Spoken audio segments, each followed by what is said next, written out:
Uma outra coisa que eu queria comentar sobre esse seu último comentário, sobre a questão das políticas identitárias, né, de representação, eu acho, assim, historicamente,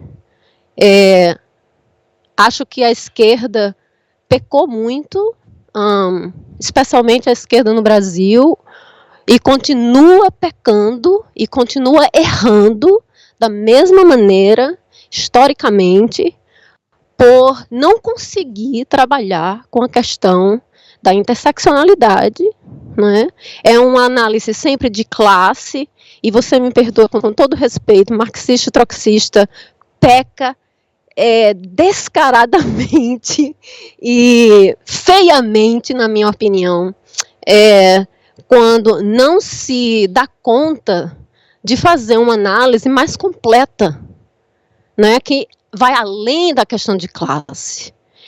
Porque a questão de classe não se resolve em si mesma. A questão de classe, se você vai analisar a questão de classe e as divisões de classe, mesmo no movimento operário, as operárias vão ter coisas a acrescentar. Os negros operários também vão ter coisas a acrescentar. Os gays operários também vão ter coisas a acrescentar. Então, acho que precisa de uma renovação intelectual, de análise, de prática, de vivência, de conversa, de comunidade, de setores da esquerda, que comece a incorporar na sua análise e na sua convivência e na sua prática, de poder abraçar as questões identitárias de maneira mais, como se fala isso, com mais nuance de perspectiva.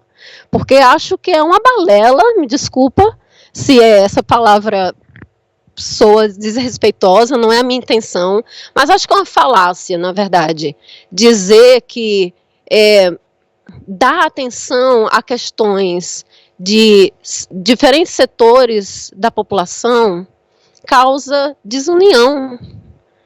Quer dizer, isso é um discurso tão atrasado, tão antigo, e tão atrasado,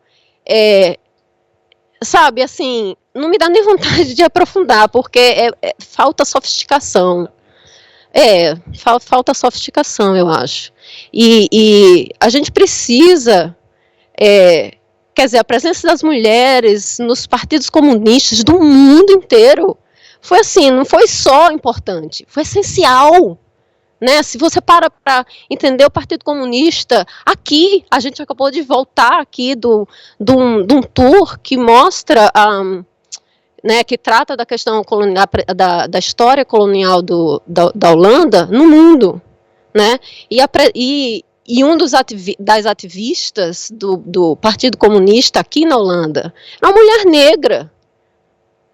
Quer dizer, não é só importante, é essencial perceber como todas essas identidades se cruzam e como a gente precisa, para desconstruir essa ideia de progresso que é unicamente visto, às vezes, pela questão classista, desconstruir a ideia de progresso, ou de pensamento liberal, ou de pensamento liberalista, progressista, dentro de uma perspectiva mais interseccional, né? Não traz desunião, ao contrário, acho que abre conversas, né? Abre oportunidades para a gente conversar e aprender com o outro.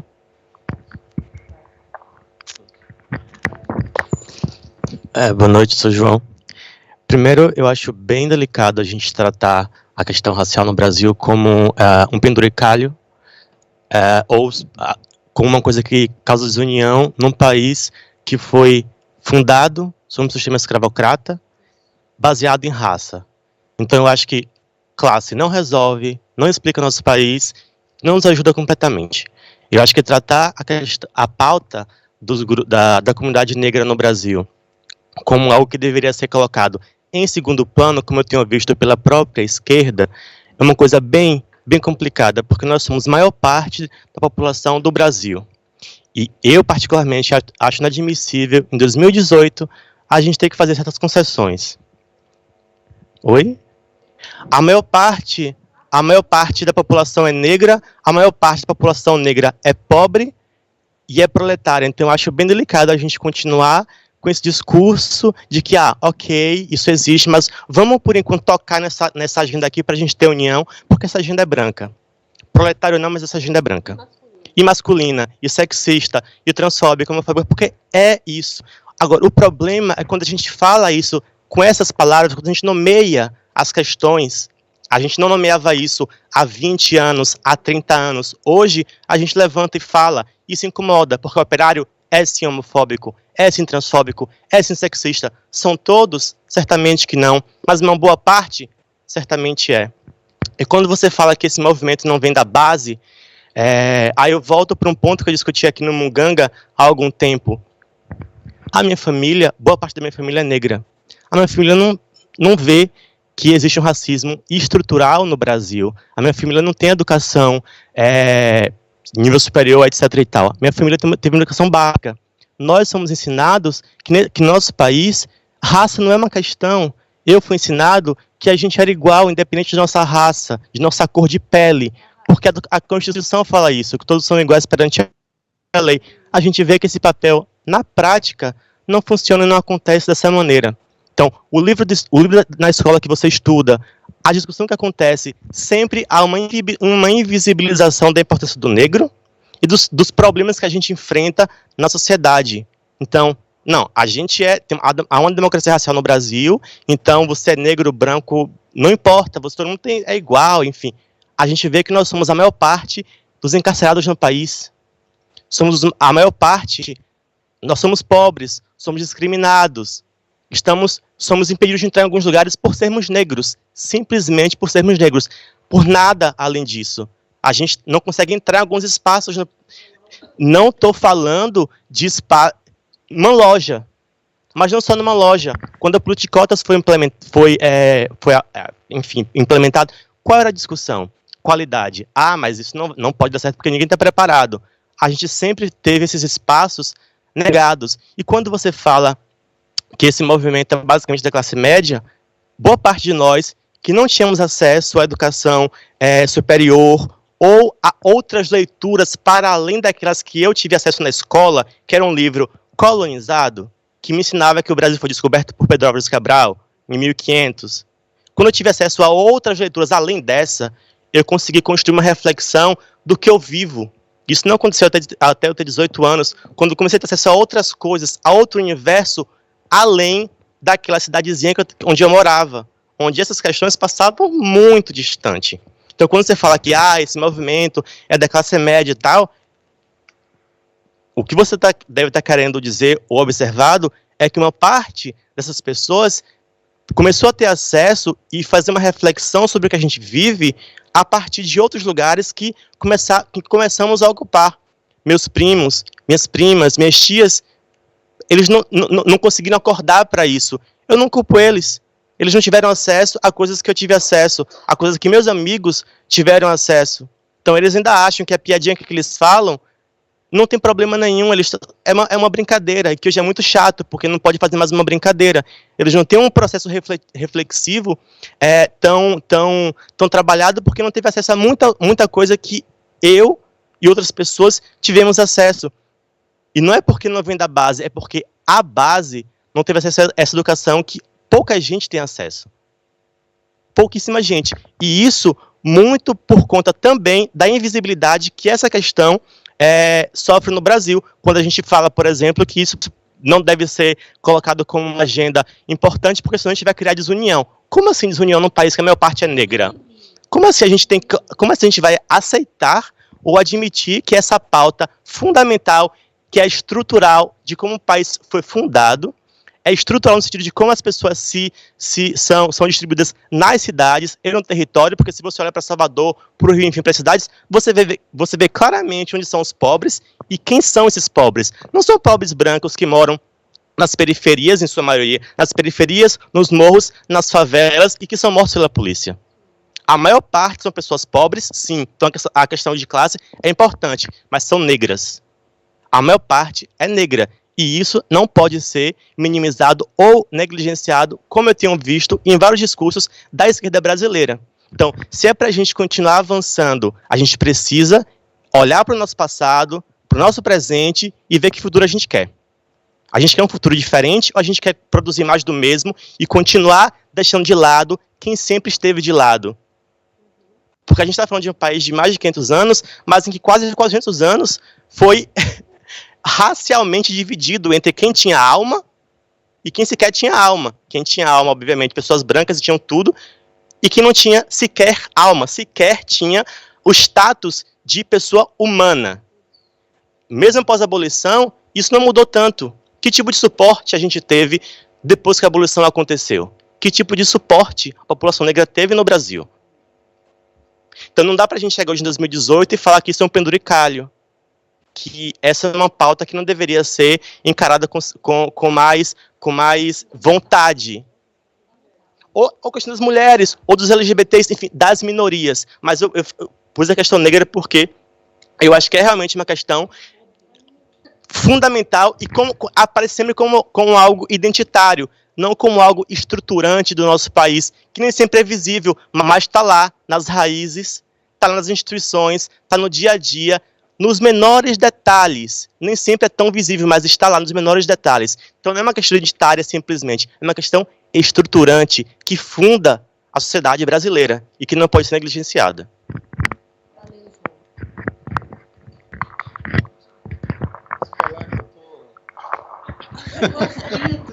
Estou me sentindo aqui. Então, agora, depois da fala do Rui, a gente encerra, tá bom? Porque senão vai ficar muito tarde. Posso falar uma coisa? Não vou adicionar, não. Não, o Marquinhos. É do coletivo. Eu trouxe um cartão postal. Então, Bora terminar. Vamos lá? Sinceramente, eu não sei direito com que esquerda que vocês têm se defrontado aí. Né? Deve ser muito ruim. Espera um pouquinho. Deve ser muito ruim, mas não tem nada a ver comigo nem com o PCO. Primeiro, não falei em nenhum momento, nem eu penso isso daí, que a questão racial, a questão da mulher é um penduricalho. Né? O que eu falei é o seguinte, nós temos que entender uma coisa. Há muitas posições sobre como levar adiante a luta do negro, da mulher e de outras minorias. No caso do negro brasileiro e da mulher, em geral, nem se pode dizer que são minorias. A pergunta que ela me fez é sobre as posições que atualmente estão na moda em círculos universitários sobre a questão do negro e da mulher, com as quais eu discordo. Agora, discordar de uma posição sobre a questão do negro não quer dizer que eu sou contra a luta do negro ou que eu considero que é uma coisa inferior. Então, primeiro vamos esclarecer isso daí.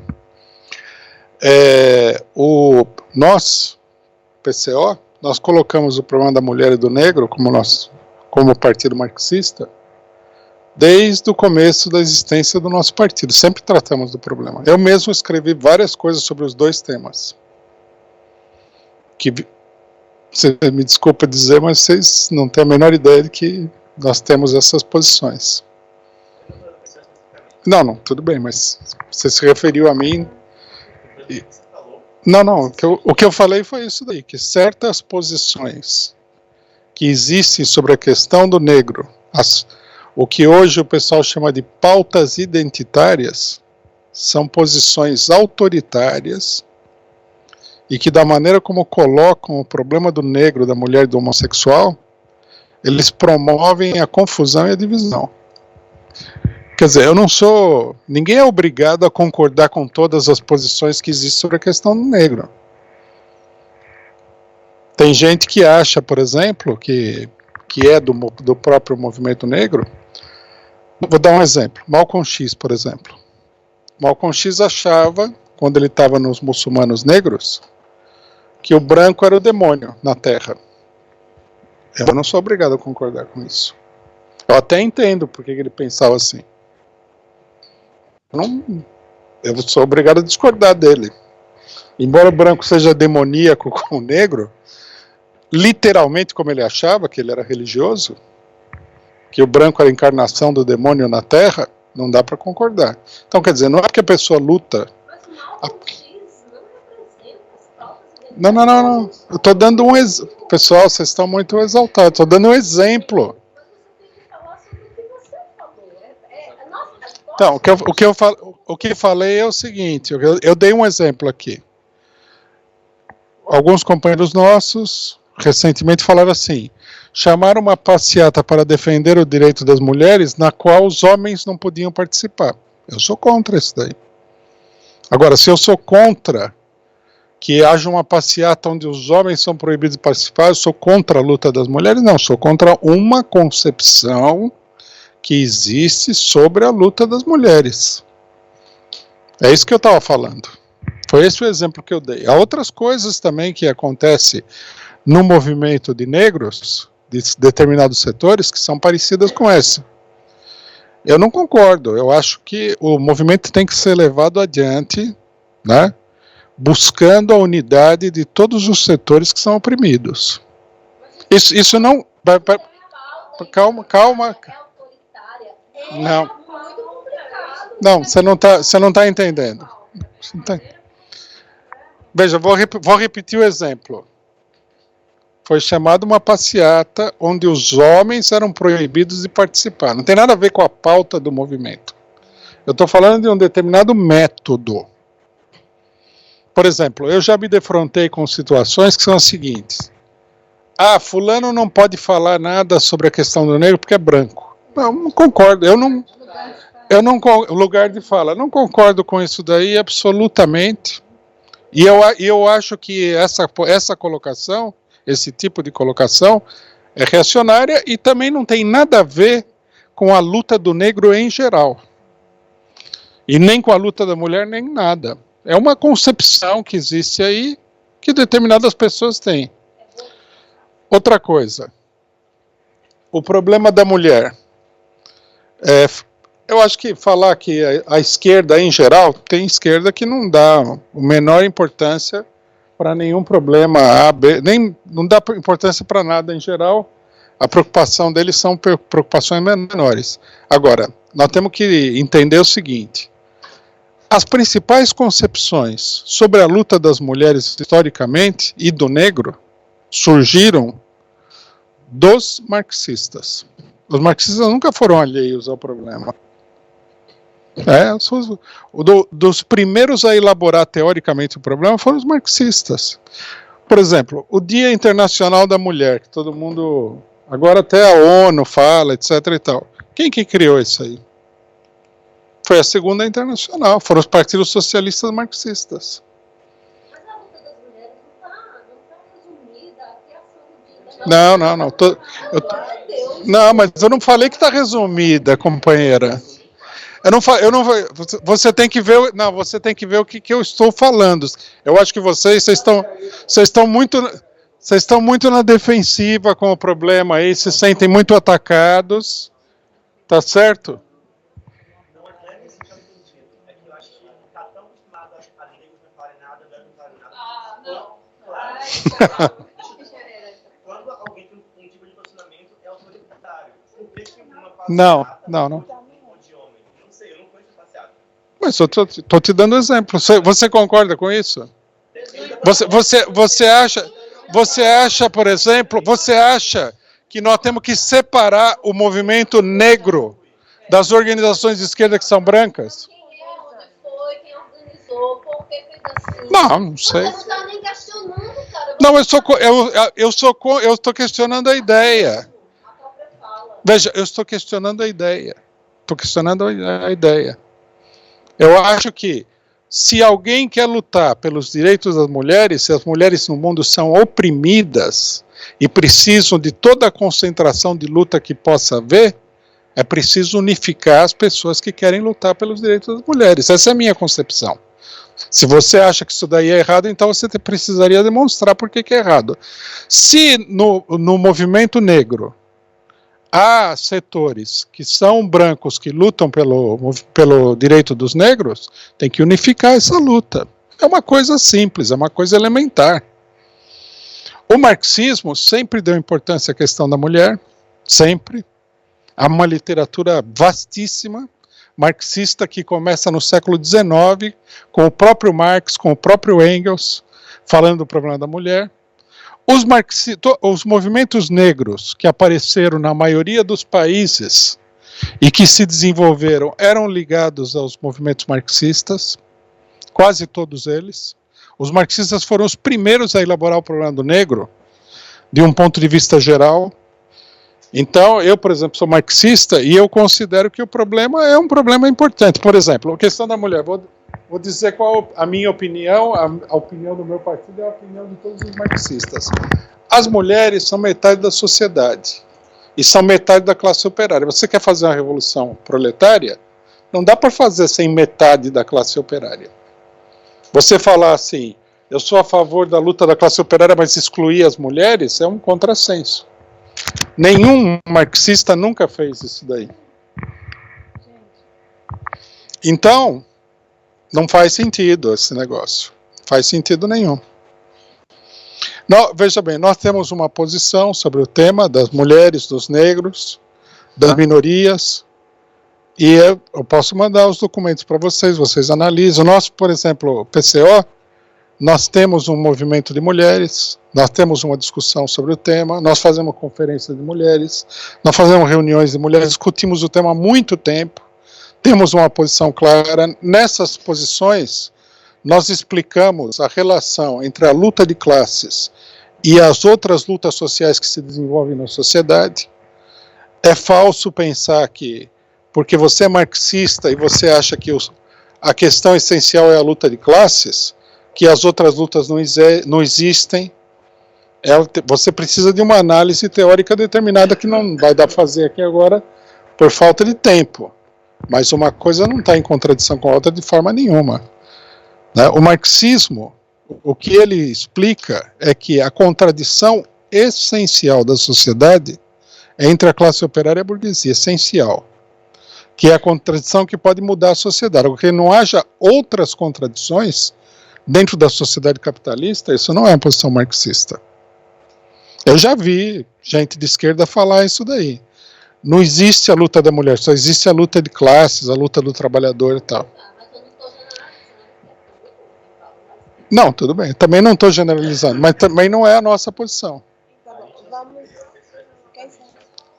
Não, tudo bem, se vocês ouviram da esquerda um monte de coisas absolutamente idiotas sobre o problema da luta do negro, da mulher, normal.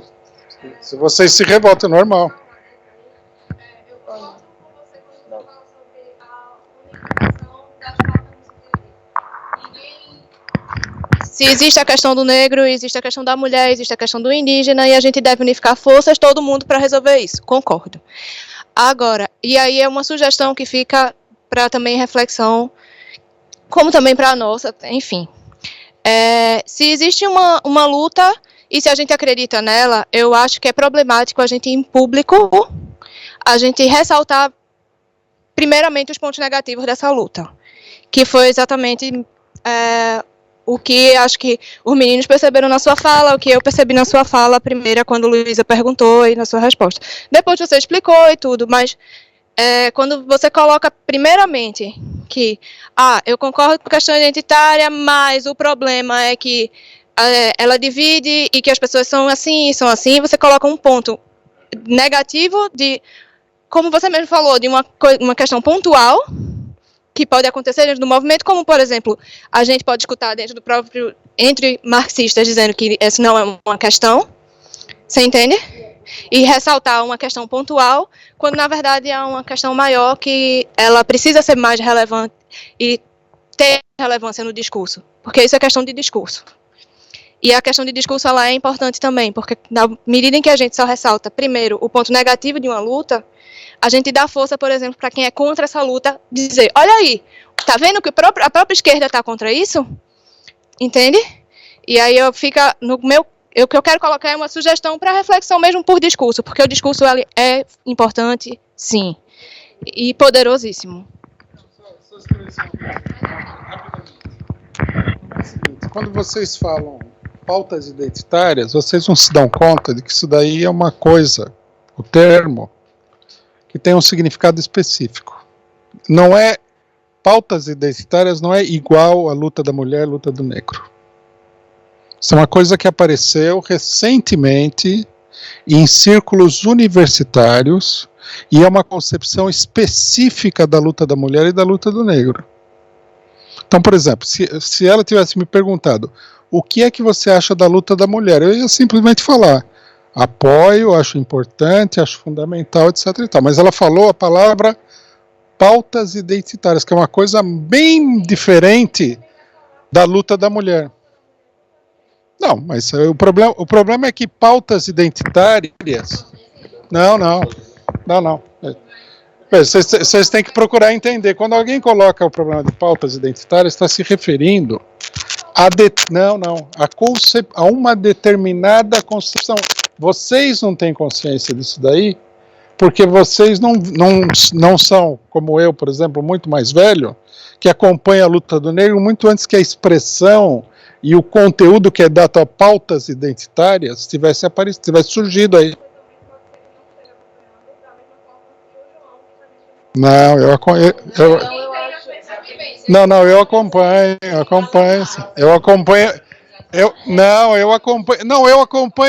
Veja bem, não só eu acompanho, como eu acompanho há muito mais tempo que ele, que eu sou muito mais velho que ele. Eu quero colocar, primeiro ponto, a gente coloca as coisas no mundo. Quem tem mais experiência, quem tem menos experiência, a gente perde aí. Porque a experiência que você tem estudando não é diferente da experiência que não tô, veja, não tô... experiência como uma pessoa que lê sobre. Então, cada um vai ter uma experiência diferente. Lógico que a minha experiência é diferente da sua. Você é muito mais velho do que eu. Eu estou me referindo a uma questão específica da experiência. Veja bem, quando eu comecei a militar, não tinha pautas identitárias. O que tinha era a luta do negro. Não sei se vocês ouviram falar, no Brasil criou-se, na década de 1970, uma organização chamada Movimento Negro Unificado, que reunia a maior parte das organizações que defendiam Abdias do Nascimento, um monte de gente aí. Então, pautas identitárias, que é uma concepção determinada dessa luta, isso aí apareceu muito depois. É desse ponto de vista que eu estou falando da experiência. Ele tem todo o direito à opinião dele, qualquer que seja a idade dele, qualquer que seja a minha idade. Não vou desqualificar ninguém por uma questão etária, não é isso. O que vocês não estão entendendo é que existe todo um movimento que fala em pautas identitárias. Esse movimento está carregado de um determinado conteúdo. E eu não concordo com esse conteúdo. Esse é o problema. O que não tem nada a ver com a luta da mulher é a luta do negro em geral. É simplesmente isso. Pronto, ela quer falar. Então a gente... vamos... Pessoal, não vamos passar a noite inteira aqui. Não, vamos. Passar para o Luiz. Gente, vamos... Gente, a gente está encerrando a nossa discussão aqui, dá licença? Oi. Olha, nós estamos encerrando aqui e a gente queria agradecer a presença de todos, principalmente do Rui e da equipe toda que está aqui. Para nós foi super enriquecedor. Inclusive, como deu outros óculos, né, para ver muita coisa que está acontecendo no Brasil, enfim, convocar vocês todos para a gente continuar aqui tendo os debates. Nós vamos ter essa pessoa que vai vir, que a Neide comentou, né, ainda esse mês. Temos ainda uma série de debates, programação de cinema. O menino que estava aqui, que está com uma proposta de cinema também para, se não me engano, no início de outubro, seria uma semana de filmes políticos brasileiros. Então, a gente tem várias coisas em andamento. Continuem ligados no Amsterdã pela democracia contra o golpe. É um momento que o Brasil está vivendo muito delicado, muito delicado. A gente sabe que, né, que esse fio que a gente está atravessando, ele pode virar para um lado ou para o outro.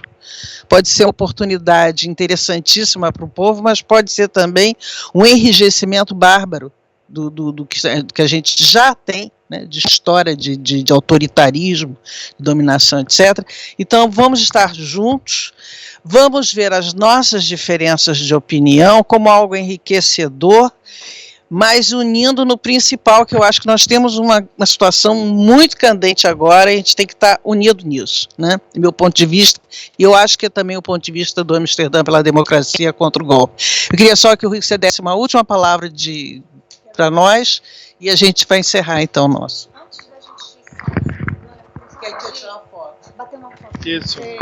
Não, só queria agradecer aos companheiros pela atividade, pela oportunidade de falar sobre a questão brasileira e outras questões, como a questão polêmica no final, embora não tenha dado para aprofundar. Não, acho que é natural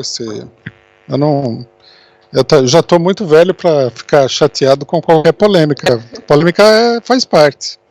É isso aí. Só acho uma pena que a gente não consiga aprofundar. Tem muito pano para manga nessa história aí. Mas eu estou muito satisfeito de ter participado aqui. Achei um excelente debate.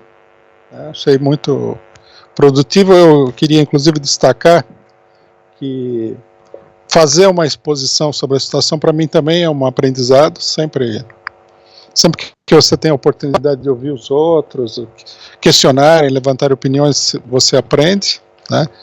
E nós estamos fazendo uma turnê, por assim dizer, né? Uma turnê de palestras pela Europa, e tem sido muito interessante, e eu acho que bastante importante para a luta, como a companheira destacou aí, que é uma questão que está extremamente candente no Brasil mesmo, que é a questão do golpe.